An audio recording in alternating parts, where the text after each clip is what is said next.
मैं आज भी मेरा दिल कहता है कि धन्यवाद, लेकिन बात ये हो जा रहा है कि हमारी पार्टी का, हमारे संगठन का, और मेरा ये मानना है कि पहला वोट मैं खुद के दूं। धनबाद मेरा वोटर आईडी कार्ड नहीं है।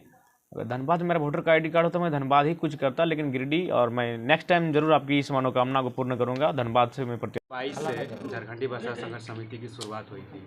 लगभग 3 साल आप लोगों ने पूरा कर लिया और अभी आप राजनीति में भी कदम रख रहे हैं। क्या कुछ कहेंगे, कहाँ से कहाँ तक का आपका सफ़र रहा? हाँ बिल्कुल।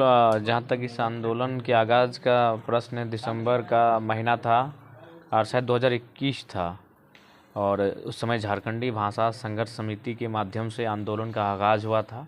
और हम लोग एक कह सकते हैं एक छात्रों का आंदोलन था। कुछ भाषाएं थी जो हमारे ज़िला में थोपी जा रही थी। राज्य का भी आंदोलन नहीं था जब स्टार्टिंग हुआ था, ये 2 जिलों का आंदोलन था।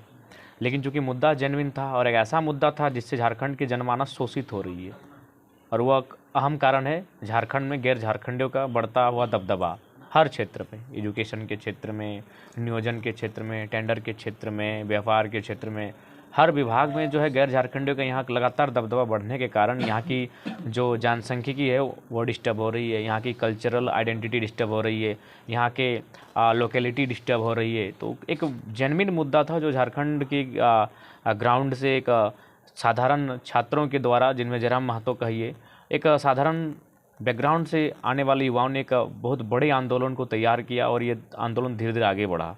और हमें आशा नहीं थी कि ये आंदोलन एक दिन इतना बृहद रूप धारण करेगा कि इसके चर्चे, इसकी गूंज पूरे देश में, पूरे राज्य में सुनाई देगी। तो कहीं ना कहीं एक सकारात्मक आंदोलन रहा, और चूँकि जेन्युइन आंदोलन था, झारखंड के ज्वलंत मुद्दों पर आधारित आंदोलन था, इसलिए आज इसको इतनी चर्चा और सफलता मिली। कहीं ना कहीं उस समय भी लोगों को आपसे उम्मीद था, जब आप आंदोलनकारी थे, आप एक राजनेता के रूप में उभर रहे हैं। क्या कहेंगे इस पर? लोगों का क्या कुछ रिएक्शन रहा इतना दिनों? देखिए, एक्चुअली जब इस आंदोलन का शुरुआत हुआ था तो हम लोगों ने भी सोचा नहीं था कि हमें राजनेता में अपने आप को रूपांतरण करना है। हम लोग सोचे थे एक आंदोलनकारी के रूप में जाने जाएंगे, और जाने ही नहीं जाएंगे, आंदोलन के बाद समाप्त हो जाएगा, सरकार भाषा को वापस करेगी, हमारी मांग को पूरा करेगी, हम लोग अपने कामों में व्यस्त हो जाएंगे। हमें आशा नहीं थी कि हम लोग आंदोलन के ख़त्म होने के बाद फिर जाने जाएंगे या फिर इतनी बड़ी जिम्मेवारी को लेकर आगे बढ़ेंगे। लेकिन जब इस आंदोलन का स्टार्ट हुआ तो लोगों को एक उम्मीद मिली। चौक चौराहा में लोग हमारे वीडियो को सुनने लगे, बाकायदा घर में सुनने लगे, अपने ग्रुपिंग में सुनने लगे कि कोई एक लड़का आया है जो झारखंड के मुद्दे पर बात करता है और निडरता के साथ बात करता है। जो काम विधायक सांसदों को करना चाहिए था, ये वो लड़का कर रहा है। तो धीरे धीरे हम लोग का ग्राफ बढ़ा, हम लोग का ग्रोथ होने लगा, और जो झारखंड के तमाम मुद्दे थे उन पर हम लोगों की एंट्री होने लगी। और पूरे 2 साल भ्रमण के दौरान हम लोगों ने लोगों का फीडबैक जानना चाहा, तो कहा कि एक सही समय है, मांग है, ये युवा झारखंड है, और यहाँ एक नई पॉलिटिकल पार्टी की स्थापना हो जो अपनी एक अलग स्ट्रेटजी और आइडेंटिटी के साथ चुनाव को लड़े। और हम लोगों ने उस पर एक प्रयास किया, और अपनी पार्टी के माध्यम से आने वाले लोकसभा चुनाव, विधानसभा चुनाव में हम लोग अपनी बिगुल फूंकने की तैयारी में हैं। इससे पहले भी जितने भी राजनीतिक दल थे झारखंड में, शुरू से डोमिसाइल और स्थानीय नीति और रोजगार की मुद्दे को लेकर वो लोग सत्ता में आए हैं। लेकिन झारखंड का अब 24 साल हो चुका है, अभी तक इस स्थानीय मुद्दे को लेकर के अभी तक कोई सुनवाई नहीं हुई है। देखिए, सबसे पहली बात है कि गांधी जी या फिर किसी संत की एक कहानी है, मैं रिपीट करूंगा। एक महिला अपने छोटे बच्चे के साथ एक वैद्य के पास गई थी इलाज कराने के लिए। तो जब उस वैद्य ने उसके बच्चे को देखा तो उसने कहा कि आप 2 दिन बाद आइएगा, मैं इसका इलाज ठीक कर दूंगा।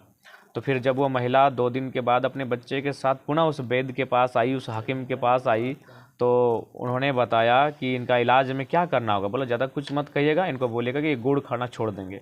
तो वो महिला काफ़ी नाराज़ हो गई, बोली महाराज जब हम 2 दिन पहले आए थे और इतनी दूर से चल कर आए थे, तब भी आप हमको ये बात बता सकते थे कि गुड़ नहीं खाना है। तो उन्होंने बहुत विनम्रता से साथ कहा कि देखिए देवी, 2 दिन पहले तक हम खुद गुड़ खाया करते थे, आपके जाने के बाद मैंने गुड़ खाना छोड़ा, तभी आज मैं आपके बेटे को सलाह दे रहा हूँ कि गुड़ ना खाए। तो ठीक उसी प्रकार जो हमारे पॉलिटिशियन हैं, ये कैसे नीति को बनाएंगे बताइए।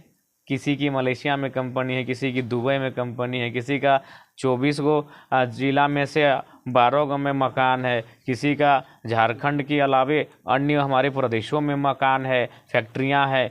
कई सांसद ऐसे हैं जिनका 50 से अधिक विदेशी कंपनियों में शेयर है। तो ये लोग कैसे बात कह सकते हैं कि हम झारखंड के हितार्थ की बात करेंगे? देखिए, ये लोग एक ही शर्त पे बात कर सकते हैं कि हम झारखंड के हितात में बात करेंगे, ये लोग कम से कम इन्हें अपनी संपत्ति का 70 से 80% हिस्सा दान करना होगा, क्योंकि हमने विधायक चुना था, हमने सांसद चुना था, हमने व्यापारी नहीं चुना था। और इन्होंने, एक व्यापारी होता है तो समझ में आता है भाई व्यापारी काम है व्यापार करना, वो कफन पे भी व्यापार करता है, लेकिन ये उससे भी गया गुजरा कार्य करते हैं। 90%, 10% लोग ईमानदार होंगे, ईमानदार लोगों को मेरा नमस्कार रहता है, लेकिन 90-80% लोग ऐसे हैं जिनको अगर कफन तो छोड़िए, मुर्दे के गुर्दे को गर्दे से उठाकर व्यापार करेंगे, उस टाइप प्रवृत्ति के लोग हैं। तो वही गांधी की कहानी या फिर जो महात्मा की कहानी सुनी थी, गुड़ खाना छोड़ना होगा तभी आप दूसरे को बोलेंगे कि गुड़ मत खाओ। तो ये लोग भ्रष्टाचारी छोड़ेंगे तभी तो ये भ्रष्टाचार मुक्त झारखंड का निर्माण कर सकते हैं। ये लोग खुद दलदल में फंसे हैं अनगिनत। अगर बोले तो ईमानदारी पूर्वक खाली ईडी छापा मार दे तो हर एक झारखंड के विधायकों के पास कई हजार करोड़ की संपत्ति बरामद होगी। आपका मन भी बन चुका है, कई बार आपका बयान भी जारी हो गया, आप कहाँ से लड़ने वाले हैं? गिरिडीह लोकसभा, चूँकि मेरा जो घर है, मेरा जो गढ़ है, जहाँ मेरा वोटर आईडी है, जहाँ मेरे मतलब जहाँ मेरी कर्मभूमि है, मैं वहाँ से चुनाव लड़ने की तैयारी में हूँ। आपने बाहरी सांसद और विधायक के बारे में हमेशा बोला, मुखर होकर बोले, और देखा जाए गिरिडीह लोकसभा में झारखंड के ही सांसद है, तो गिरिडीह लोकसभा क्यों चुने? दूसरे सांसद, मतलब बाहरी सांसद के बारे में ज़्यादा ही बोले हैं कि दूसरे जगह से भी चुनाव लड़ सकते हैं। आपका ये चर्चा भी था कि आपका कर्मभूमि धनबाद भी रहा है, तो धनबाद क्यों? जी, मैं आज भी, मेरा दिल कहता है कि धनबाद, लेकिन बात ये हो जा रहा है कि हमारी पार्टी का, हमारे संगठन का, और मेरा ये मानना है कि पहला वोट मैं खुद के दूँ। धनबाद मेरा वोटर आईडी कार्ड नहीं है, अगर धनबाद मेरा वोटर का आईडी कार्ड होता तो मैं धनबाद ही कुछ करता, लेकिन गिरिडीह, और मैं नेक्स्ट टाइम जरूर आपकी इस मनोकामना को पूर्ण करूँगा, धनबाद से मैं प्रत्याशी बनूंगा। झारखंड के अलावा, सॉरी, गिरिडीह के अलावा और कहाँ कहाँ से आपके प्रत्याशी?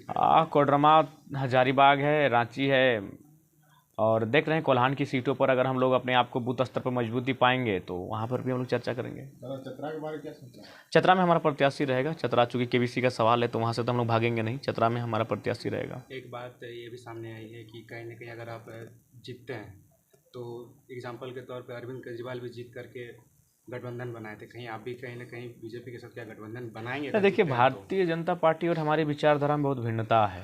सबसे पहला बात है, आज तक हम समझ में आता है कि लोग स्वयं के लिए राजनीति करते हैं या फिर एक विचारधारा की राजनीति करते हैं, जो किसी 4 बार दल बदल के विधायक बनते हैं। हमारी राजनीति जो है विचारधारा पर आधारित है। जिस दिन विचारधारा समाप्त हो जाएगी हम समाप्त हो जाएंगे, इसीलिए हम जिंदा है तो क्योंकि हमारी विचारधारा स्थापित है। तो हम लोग झारखंड की आइडेंटिटी के साथ हैं। भारतीय जनता पार्टी वो नेशनल पॉलिटिक्स करती है, हम लोग रीजनल पॉलिटिक्स के लिए आए हैं, और जब नेशनल जाएंगे तो देखा जाएगा। लेकिन भारतीय जनता पार्टी के साथ जो भी हमारे विचार, वो पूंजीवाद को सपोर्ट करती है। हम लोग किसान के बच्चे हैं, किसान को समझते हैं, तो बिल्कुल काफ़ी भिन्नता है। हमारी लड़ाई जल जमीन जंगल की है, हमारी लड़ाई सामाजिक न्याय की है, सभी तबका सभी वर्ग के माने कल्याण की है, तो उस पर हम लोग फोकस कर रहे हैं। नेशनल पार्टी 195 कैंडिडेट का लिस्ट जारी की है, आप सेंट्रल रीजनल पार्टियों की लिस्ट जारी नहीं कर पा रहे कैंडिडेट का? नहीं, लिस्ट एक्चुअली देखिए समय नहीं मिल पाता है। लिस्ट जो जारी होगा मेरे हस्ताक्षर से होगा, और मैं इतना व्यस्त हूँ कि मुझे हस्ताक्षर करने का समय नहीं मिल पाता है, क्योंकि मेरा लेटर पेड मेरे घर में है, तो घर जाने का समय तक नहीं मिल पाता है। कई बार दिनों से मैं घर नहीं जा पाया हूँ, तो जैसे घर जाऊँगा एक आध दिन में हमारे हस्ताक्षर के साथ जो भी हमारे प्रत्याशी हैं उनके नामों की घोषणा कर दी जाएगी। जितने बार आप लोगों ने आपने सभा किया है, आपकी जो विचारधारा रही है, तो आप जो चुनाव लड़ने जा रहे हैं तो आपकी क्या कुछ मैनिफेस्टो रहेंगे? देखिए, स्वाभाविक सी बात है, चुनाव मुद्दों पे ही लड़े जाते हैं, मैनिफेस्टो पर ही लड़े जाते हैं। देखिए, हमारा जो महत्वपूर्ण मुद्दा है वो सबसे बड़ी बात है कि गिरिडीह लोकसभा एक पलायन का क्षेत्र है, और इसी क्षेत्र में छोटी बड़ी 2-2.5 हज़ार के आसपास कंपनियां हैं, कई माइंस के एरिया हैं, CTPS BTPS के अलावा इस प्रकार कितनी तमाम परियोजनाएं हैं जिन पर रोज़गार का साधन है। किंतु पॉलिटिशियन हमारा उदासीन होने के कारण वहाँ पर गैर राज्यों का दबदबा बढ़ता गया है, जो कि कतई उचित नहीं है। गैर राज्य के लोगों का हमने कभी ये नहीं कहा कि आएँ, नियम से आएँ, 25% की हिस्सेदारी में आए, 75% निजी सेक्टर में भी झारखंडियों के लिए रहेगा। इस बात पर हमारी लड़ाई है, और मुझे लगता है कि जब हम लोग वहाँ पर बैठेंगे, सदन पर सार्थक चर्चाएँ होंगी, तो रास्ते खुलेंगे, मार्ग खुलेंगे, और झारखंड अपनी बेहतर दिशा की ओर आगे बढ़ेगा। गिरिडीह लोकसभा के लोग जयराम महतो को क्यों वोट देंगे? गिरिडीह लोकसभा के लोग जयराम महतो को इसलिए वोट देंगे क्योंकि जयराम महतो गिरिडीह लोकसभा का बेटा है, यहाँ का वोटर कार्ड वाला बेटा है, यहाँ का गांव वाला बेटा है, यहाँ का खेत खलिहान वाला बेटा है। और इस बेटे ने बिना सदन में पहुँचे ही 12 करोड़ 26 था, आज 9 लाख हमारा पार हो गया फिर कोल्हान में, तो 12 करोड़ 26 लाख का 12 करोड़ 35 लाख गिनिए। तो इस बेटे ने 12 करोड़ 35 लाख, जो एक बहुत बड़ी राशि होती है, केवल सड़क पर आंदोलन करके बिना पद पावर के लोगों तक मदद करवाया। तो अगर इस बेटे को दिल्ली जाने का मौका मिलता है तो आप घर बैठे अनुमान लगाइए कि कितना बदलाव हम लोग कर सकते हैं। तो इसलिए गिरिडीह के लोग मौका देंगे। देखा जाए तो प्लेन का मात्रा सबसे ज़्यादा लोग गिरिडीह लोकसभा से ही बाहर जाते हैं कमाने के लिए। जयराम माथुर जीतने के बाद कैसे रोकिएगा ये प्लेन? देखिए, उसके लिए आइडियाज़ होने चाहिए। लघु उद्योग की स्थापना होगी, कुटीर उद्योगों की स्थापना होगी, पर्यटन को बढ़ावा दिया जाएगा, जो डैमों में पानी है उनको कोशिश किया जाएगा एक डायमीटर के खेतों तक पहुंचाया जाए, दूसरी फसल के लिए उस पानी का तैयार किया जाए, सड़कों का जो मायाजाल फेंचा है वहाँ पर ट्रांसपोर्टिंग की व्यवस्था को सुदृढ़ किया जाए।